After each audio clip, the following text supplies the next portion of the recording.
नमस्कार मित्रों। भगवत चर्चा में एक बार फिर आप सबका स्वागत है। हम लोग भगवत गीता के 14वें अध्याय यानी कि गुण त्रय विभाग योग पे चर्चा कर रहे हैं। इस अध्याय के 21 श्लोकों तक चर्चा किया, स्मरण ही होगा। आज 22वें श्लोक पे चर्चा करेंगे। गुण त्रय विभाग योग के गुण त्रय विभाग का अर्थ कि 3 प्रकार के गुण होते हैं। यह भगवान श्री कृष्ण अर्जुन को बता रहे हैं, सतगुण, रजगुण और तमोगुण। हर पदार्थ में ये 3 गुण अवश्य होते हैं। पदार्थ का अर्थ जड़ तत्व से है, चेतन से नहीं। चेतन तो निर्गुण होता है, निराकार होता है, निर्विकार होता है। उसका कोई आकार नहीं है, उसमें कोई विकार नहीं है, उसमें कोई गुण नहीं है। गुण होता है तो सिर्फ चैतन्यता का होता है, एक बोध का होता है, ज्ञान का। बाकी और कोई गुण नहीं है। वो किसी से लिप्त नहीं होता, किसी से जुड़ता नहीं है, अलिप्त रहता है, यही गुण है। लेकिन जो जड़ पदार्थ होते हैं उनमें ये 3 गुण होते हैं, सतगुण, रजगुण और तमगुण। अब ये बात क्यों बता रहे हैं भगवान श्री कृष्ण? सिर्फ इसलिए कि जो भी ब्रह्मांड में, संसार में है, ईश्वर सहित, वो 2 प्रकार का है। एक जड़ के रूप में भासता है और एक जो चेतन के रूप में भासता है। तो आत्मा चेतन है, परमात्मा चेतन है। शरीर जड़ है, संसार जड़ है।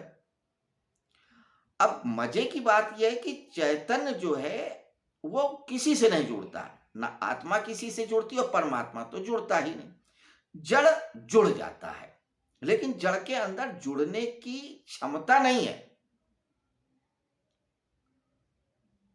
चेतन में क्षमता है लेकिन वो जुड़ता नहीं। जड़ में क्षमता ही नहीं है, मगर जुड़ता क्यों है? क्योंकि उसके अंदर ये 3 गुण होते हैं, सत, रज, तम। और यही 3 गुण क्या होते हैं? जब चेतन के साथ जड़ क्रिया करता है तो उसको बांध लेते हैं, लुब्रिकेंट की तरह से, गोंद की तरीके से। तो जड़ और चेतन को जो जोड़ने का जो क्विक फिक्स है, जो जोड़ है, वो यही गुण है। यदि व्यक्ति इन गुणों के पार चला जाए तो सारे सुख और दुख के पार चला जाएगा, कोई दुख ही नहीं रहेगा, मुक्त ही है और मुक्त रहेगा और हो जाएगा। ये सत और रज व तम गुण कैसे हैं, इनके क्या क्रिया है, क्या प्रभाव है, इन पे चर्चा किया है। ये इतनी लंबी फिर क्यों कह रहा हूं? क्योंकि बीच में हमारा व्यवधान आ गया 15-16 दिन का, कुछ ऑफिशियल और व्यक्तिगत कारणों से। आज वही चर्चा फिर वहीं से शुरू हो रही है जहां पे खत्म कर रहे थे हम लोग 21वें श्लोक पे, अब 22वें श्लोक पे। तो रिवीजन के तौर पर अब सत को बताया था भगवान श्री कृष्ण ने कि वह ज्ञान दे करके बांधता है। जब व्यक्ति ज्ञानी हो जाता है, जानकार हो जाता है, तो उसके अंदर भी एक गर्व हो जाता है, सोचता है कि मैं ज्ञानी हूं, मैं जानकार हूं, और एक वो मोह हो जाता है अपने ज्ञान से, अपने जानकारी से, और वो बंध जाता है अपने ज्ञान से, जो सतगुण है। रजगुण क्रिया के द्वारा और सुख के द्वारा बांध लेता है। तमोगुण प्रमाद, आलस, नींद के द्वारा बांध लेता है। तो तीनों अपने अपने गुणों से बांध लेते हैं चैतन्य को, लेकिन जब व्यक्ति जान जाता है तो उससे मुक्त हो जाता है। यह सब जान करके भगवान श्री कृष्ण ने यह प्रश्न किया था 21वें में कि भगवान ये बताइए कि जो तीनों गुणों से मुक्त हैं उन पुरुष को हम कैसे जानेंगे? हम किसी को देख के ये कैसे पहचाने कि ये व्यक्ति मुक्त है इन तीनों गुणों से? उसकी पहचान ये बता रहे हैं 22वें और 23वें श्लोक में। तो 22वें श्लोक पे अभी हम चर्चा करेंगे। तो आइए 22वें श्लोक को देखते हैं, वो क्या कहता है। श्लोक कहता है, प्रकाशम च प्रवृत्तिम च मोह मेव च पांडव न द्वेष्टि संप्रवृत्तानि न डिम्बरतानि कांक्षति। हिंदी में अर्थ, हे पांडव, प्रकाश और प्रवृत्ति तथा मोह ये सभी अच्छी तरह से प्रवृत्त हो जाएं तो भी गुणातीत यानी जो तीनों गुणों से मुक्त है, इनसे द्वेष नहीं करता और ये निवृत्त हो जाए तो इनकी कोई इच्छा नहीं करता। बहुत महत्वपूर्ण सूत्र है। जो सत रज तम तीनों गुणों के पार चला गया, इसका अर्थ ये नहीं है कि सत रज तम उसके अंदर होते नहीं है।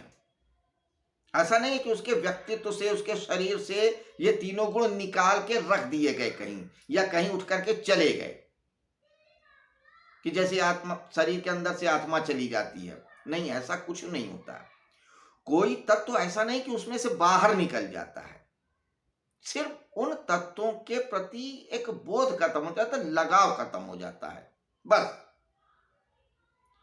तीनों गुणों के पार जाने का अर्थ यह नहीं कि वो तीनों गुण उस व्यक्ति के अंदर मौजूद ही नहीं रहेंगे, मौजूद रहेंगे। उसको बहुत बार लोभ भी होगा, मोह भी होगा, आलस्य भी आएगा, निद्रा भी आएगी, सब कुछ होगा, मगर वो उससे जुड़ेगा नहीं।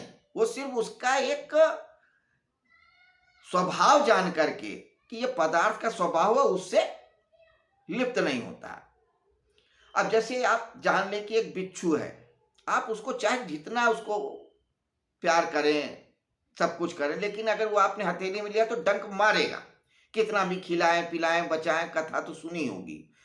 तो लेकिन आप बिच्छू से नहीं नाराज होते। नाराज होते हैं तो ये आपकी कमी है, क्योंकि उसका स्वभाव ही है डंक काटना। जहां रहेगा वहां डंक काटेगा, इसलिए आप उसके ऊपर क्रोध नहीं करते, उससे आप स्नेह नहीं करते। ऐसे ही जब व्यक्ति ज्ञानी हो जाता है, पार हो जाता है, जान जाता है कि सत ज्ञान के द्वारा बांधेगा, रज कर्म में लगा के बांधेगा, सुख दे करके बांधेगा, और तब निद्रा, आलस, मोह, तमस से बांधेगा। तो हमें इनके पार जा करके फिर उनसे जुड़ना नहीं है कि इनको है कि ये आएंगे जाएंगे, अपना प्रभाव देंगे, लेकिन मैं उससे बंधूंगा नहीं, क्योंकि मैं चैतन्य हूं। तो हमारी जो आत्मा है वो चैतन्य, वो बंधेगी नहीं और जड़ बंधेगा नहीं। तो गुण अपना काम करेंगे और निकल जाएंगे, हम बाहर खड़े देखते रह जाएंगे, बस इतनी सी बात है। तो वही कहते कि अगर उस